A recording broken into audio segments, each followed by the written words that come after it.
Hello, hello, hello, and welcome to Old Women Who Write. This is the show where we talk about writing, or we talk about the content of books, or we talk about publishing, we talk to authors and to publishers and to agents and to journalists, for whomever writing is central to their lives. So today I am going to be interviewing Beverly Armento. You can see Beverly there. She's not allowed to talk yet. Um, I want to say something though before we start, which is that because I do this show, podcast, whatever we call it, because I do it, I read a lot of books and particularly a lot of books by unconventionally published writers because it is incredibly, incredibly difficult to get a regular publishing house. So I have read a lot of books, and a lot of them are quite good. Some are mediocre, some are first attempts and not as skilled or as, polished as they might be. Um, I think that Seeing Eye Girl is the best I have read. Absolutely the best. I have not seen such a combination of writing skill with honesty, with vulnerability, with a story to tell that should be heard by everyone about abuse, about recovery, about love, about forgiveness, I think. And I just want you to know, and I want you to know, Beverly, that this book just moved me tremendously. Oh, Almost makes me cry to think about it. And it is a book, let me say, and we will get to talking to Beverly. It is a book that, although it is a book re- about abuse of children, of a child, it is written without a hint of self pity. It is written without a hint of trying to draw the reader in cheesy ways that authors sometimes do. And I cannot more highly recommend the book Seeing Eye Girl. Subtitle is A Memoir of Madness, Resilience, and Hope. So, how's that for an intro, Beverly? I am so moved by your comments. This means so very much to me. And I love what you said just now about the kind of the attitude with which the author wrote the book. I believe one of the benefits of waiting till you're older, at least in my case, was hopefully I had a little wisdom and a lot of perspective. Yes. And I could look back on my life and and decide if I were going to write about it, how I would do that. And I decided before I started, Jean, that it was not a Mama Dearest book, and I Mhm. did not want the reader to feel Mhm. sorry for me, the Yes. main character. And when readers say they get that, they saw that, Mhm. it means so much to me Good. because you write that as an undercurrent of your story. And, it has to do with the choice of words, Yes. the way you put those words together, and the overall tone of the book. Um, so I certainly appreciate it when readers can see that. Mhm. And because, pity is not what the child who is facing an abusive, traumatic situation needs. Right. They need safety, they need compassion, they need someone to support them and to encourage them. And for me growing up, Jean, it was my teachers. Yes, My I got that. teachers, Yes. if it weren't for first of all, school was a safe place, and the classrooms were positive Yes. experiences. Yes. Yes. where I, as a child, always felt acknowledged, seen, Yes. heard, Yes. and encouraged. Yes. And lucky for me, I loved school. And Yes. during the growing up years, the hope I had every day getting out of bed was that I could get to school on time.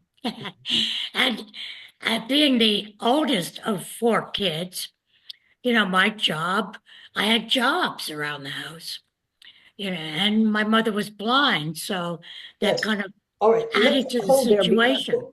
Let's hold there because what we haven't talked about at all yet is who the abuser was. And what I'd like for you to do, I mean, is to describe the abuser was your mother, which is not typical. Okay.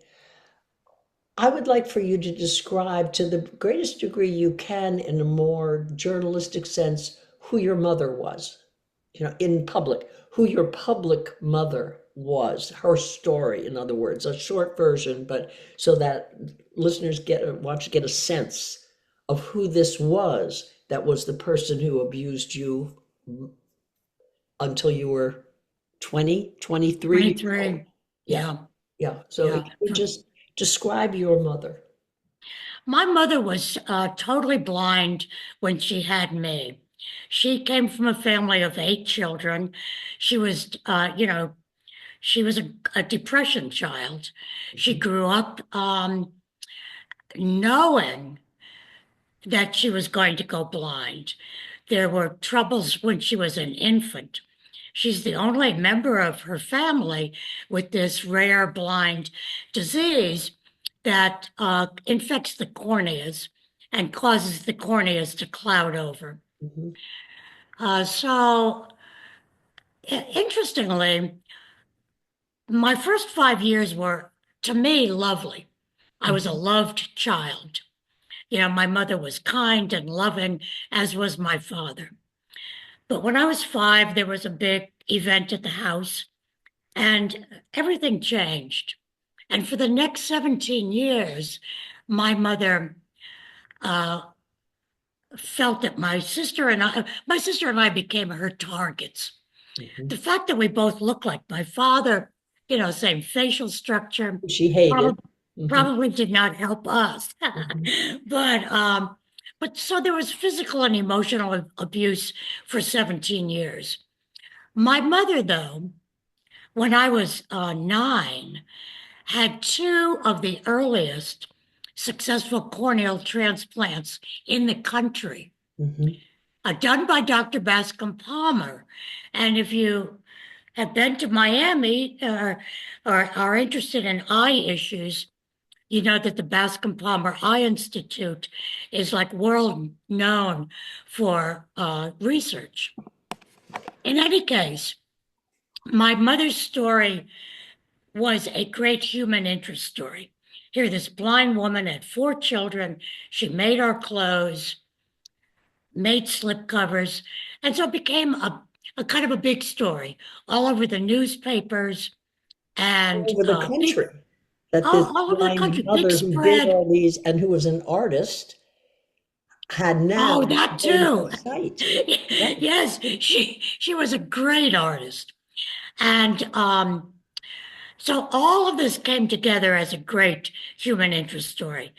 We were on This Is Your Life, Queen for a Day, she was, all sorts of TV programs. Right. Um, Now, you know, and, when I said I wanted to describe your public mother, the public mother was that. This miraculous, this woman who was sort of miraculous, not blind, blind artist, could raised 4 children. In fact, you were doing most of the raising. Raised 4 children, and yet at home, I don't want to understate or have you understate when you said physically and mentally or psychologically abused. You were being beaten, severely beaten all the time or very yes, regularly. to the point where Yes, you covered up to go to school, you covered up to hide the bruises. We're not talking, oh, my mother was mean to me. We're right. talking at home, she was a monster. I think you did a great job of describing her. She was like two different people. Yes. In public or when people came to the house, she was so lovely. Yeah. She could make great conversation. She was a very bright, talented woman. So she presented herself to the world as capable, totally sane, no problems. Life was lovely. Right. But meanwhile, back at home, um, she was delusional. Right. She was she was full of Very rage, mentally ill, who could very present mentally ill. publicly. This is a woman Absolutely. who thought there were communists raising chinchillas in the basement of your apartment Exactly. building, and And that that they were shooting radiation down. rays at you. I mean, pure definition of mentally ill, Yes. but she could cover it. And you know what I was thinking when I was reading your book? My first question when I was reading is, why did Beverly stay there? I mean, she wasn't 8 or 10 or incapable. Why did she stay there? And I want to talk about that, but the reason I even raised that now is that I was thinking when I finished the book that her mother had two presences, Yes. away and at home, and so did you. Oh, yes. Because at Yes. school, you were what you describe as strong Beverly. You were leading the class. You were smart. You were getting A's. You were socially fine. And at home, you were weak Beverly, who never raised a hand to strike her mother back, even when you were 21, 22, 23 Oh, years old. but And Jean, you love your mother. I ah, loved my mother. yes, And those first 5 years set up what came next. yes, Because, I was full of love for everybody, but you don't hit your mother and you don't talk back to your mother. no, And so, I was in that mode. And over the years, I developed a very dysfunctional, codependent relationship with her. yes, And, this is often the case, whether your husband is beating you or your father's coming to your room at night or your mother's beating you, you have this relationship with the abuser mm-hmm, that puts you in a position where you cover yes, for the abuser, where you lie about it, where you cover up the problems. I think this is fairly typical behavior about what we know other children also do. yes, Not all of them, yes, but many of them cover for the abuser. And I had a strong case of it. And as you say, I was 23 before I finally broke. mm-hmm, At which point I was considering suicide yes, or just staying there forever. I did yes. not see that I had the option of getting out of that situation. That just amazed me that I know that it was very moving when you were talking about how you saw only two ways out of this, and one was suicide, and the other was, well, it wasn't ways out of it, it was ways to do anything to, and one was suicide, and the other was continuing in the abusive relationship. You saw no That's other path. I did not. Now, even though my sister and my friends were urging me to just leave, Right. I felt I wasn't strong enough to do that. Mm. But that, the dark night of the soul kind of was the turning point for me where I struggled with these options. I knew, I mean, emotionally, I felt I was going to break. I was in my first year of teaching. Yes. And so I was still strong, Beverly, to public, and I was still totally weak and lacked power at the house. Yes. But during that night, somehow my mind allowed me to realize I had a goal. I wanted to keep teaching. And that goal, that purpose gave me hope. And from that Mm, glimmer of hope, right. I allowed the option of running away to enter my mind. And all of a sudden, Jean, I got excited about it. So I am going to do this. I have to save myself so that I can achieve my purpose to Yeah. to be a teacher next year. A couple things about that. One is that I found it very interesting that you've used the phrase running away when you were 23 years old. I know. I You know? know. And I also, I hear your explanation of it. Your mind did something. I would probably see an interpretation that goes like, you were so in such a dark night of the soul that you gave up your usual defenses or reasoning, and that the universe was allowed in to say, you have worth. You saw your worth as a teacher, and that gave you the courage to remove yourself finally from the You're situation. so you're so right on. You're Mhm. so right on. That's exactly what happened. And you know, I'm thankful every day that I came through with that decision. It still wasn't easy. Yes. And, you know, the next 20 years, I I maintained exactly the same emotional patterns Mm. that I maintained the first 23 years of my life. In that, Yes. I I kept strong Beverly, and strong Beverly became stronger. Yes. And strong Beverly dominated my life. You Mhm. know, high achieving, got a master's, got a doctorate, became a college professor, had a great career, loved teaching, everything, bought a house, you know, all of these Yes. firsts. And, but meanwhile, I was having nightmares that my mother was going to find me and kill me.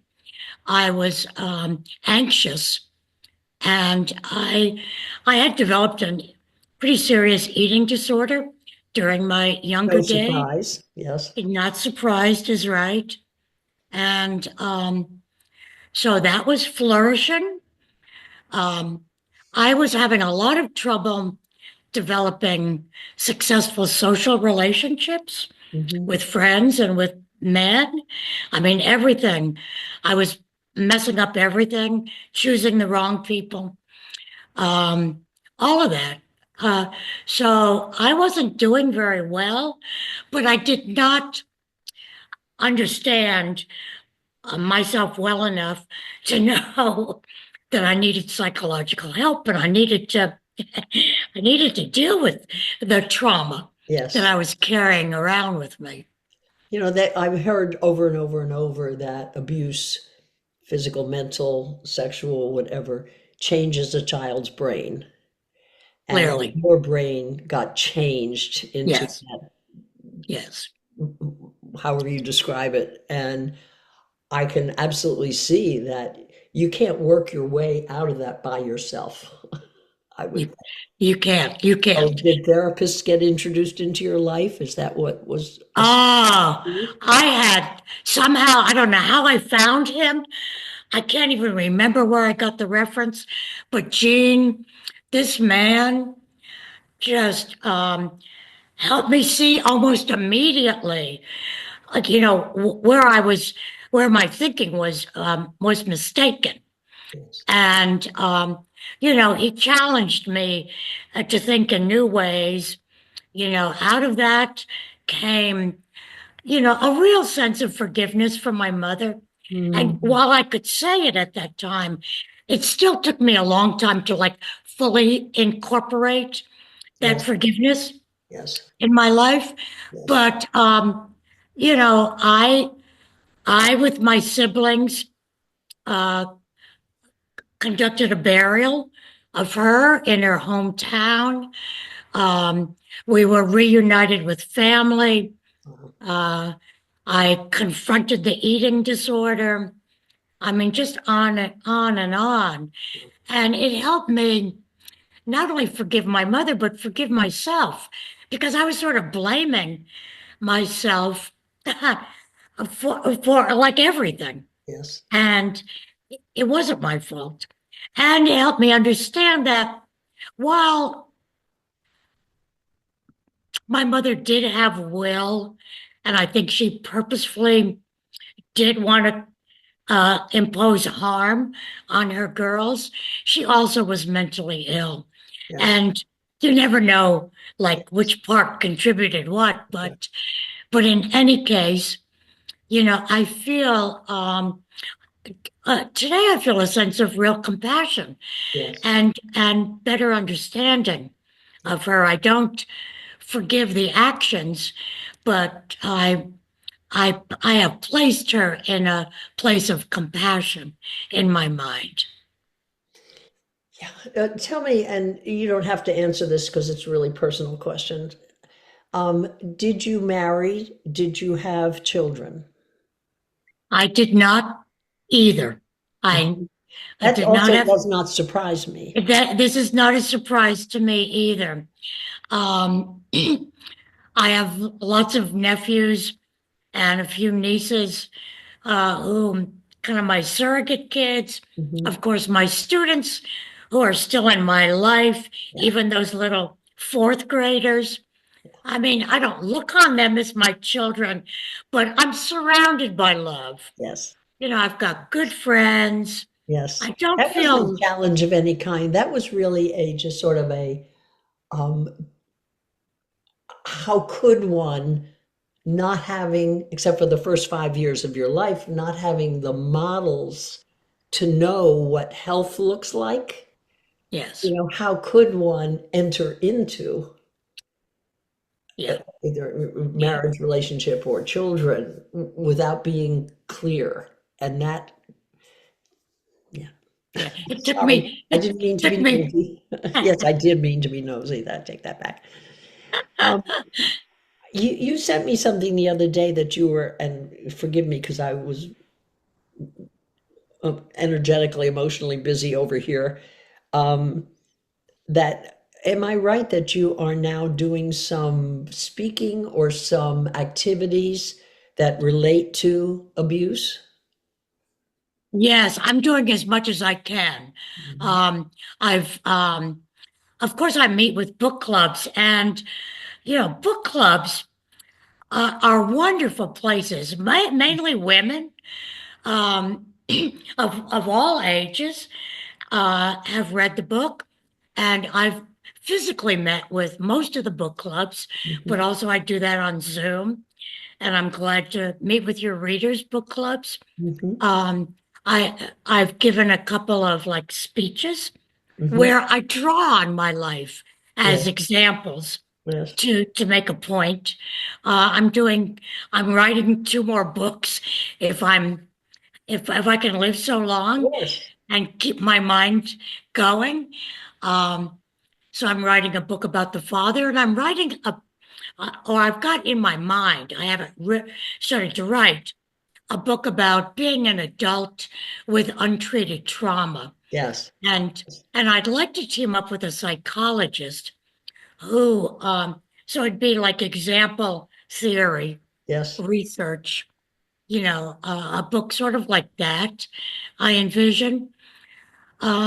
So I'm kept busy with writing, which I love, but I love to speak with groups, Mhm. and I've recently discovered the research on hope and resilience. So Mhm. there's a great body of work on both of those concepts, and I think it's important for us in our everyday lives to understand those notions. I agree. I agree. I agree. Did you, I just a curious, did you find when you talk to the book clubs, of course, by Zoom, it may be different. But years ago, well, no, not even years ago, when I was doing some writing and I wrote about child sexual abuse, specific instance from my life, it opens up other women. Other women want to come to you and say, "This happened to me. Oh, What happened to me," or oh "I've yeah. never told anyone before." And for me, that part of writing the book and having it out there is just that, that you give other women permission to try to start to heal, to share, to reveal. Has that happened with you? Oh. It happens all the time. I cannot tell you Yeah. how many women have approached me Yes. to tell me just that. Yes. And many of them indicate that this is still a secret. Yes. This is a Yes. secret to their families. Yes. But they come and say, I mean, it's kind of like the me too, me too. Yes. Yes. And sometimes they don't go into detail, but we look each other in the eye. And, I'm not a psychologist. I don't pretend to be, Right. but I have compassion and interest and love and can embrace these women Yes. and urge them to talk with someone about it. Yes. Yes. And often, this has even happened at book club meetings in front of 20 women with whom they've known each other for 20 years, Yes. reading books and talking about their lives in books. Women will say things like, I've had a serious eating disorder, like right in front of the group. And you can The tell shock all something is around. something has happened there. Yes. Something big has happened there. Yes. Yes. Absolutely. Beverly, we have gone through a half hour like it was like, 5 minutes. Yeah. Um, I want to give the opportunity. First of all, I want to say the name Seeing Eye Girl, a memoir of madness, resilience, and hope. It is available on Amazon. Is there anywhere else that it's available that you wanted to push or anything? Well, Amazon, I'm afraid, or I'm sure, is the major seller. It Right. is available in some bookstores, Mhm. independent Yeah. bookstores, Right. but definitely you can go to Amazon and Okay. purchase the book. And Yes. if people wanted to know more about you or somehow be in touch with you, do you have a website or an I email? do have a website, and it's simply BeverlyArmentoAuthor.com.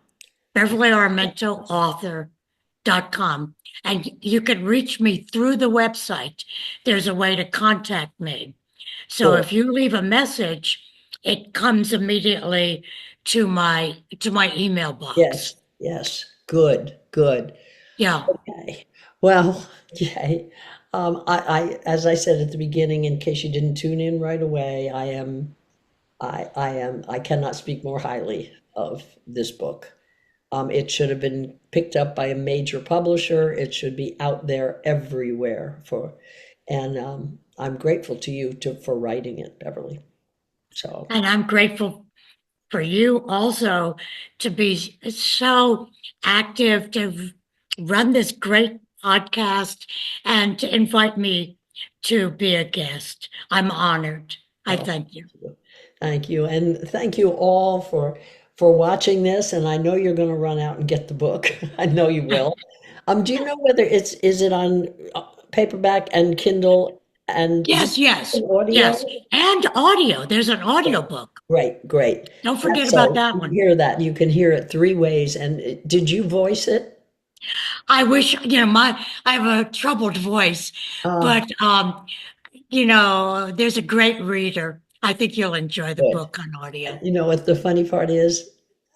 The phrase you just used, I have a troubled voice. Yeah. That was your life. He's been through a lot. Yes, yes, yes. Hey, thank And you all. I'm proud of my voice. Yes, Sometimes I just have trouble getting it out. got it, got it. So I'm glad you all could be here. I hope you've enjoyed Beverly and listening to her talk about the amazing life that she has led. And it is a life of madness, resilience, and hope. So that's it. I thank you all for being here.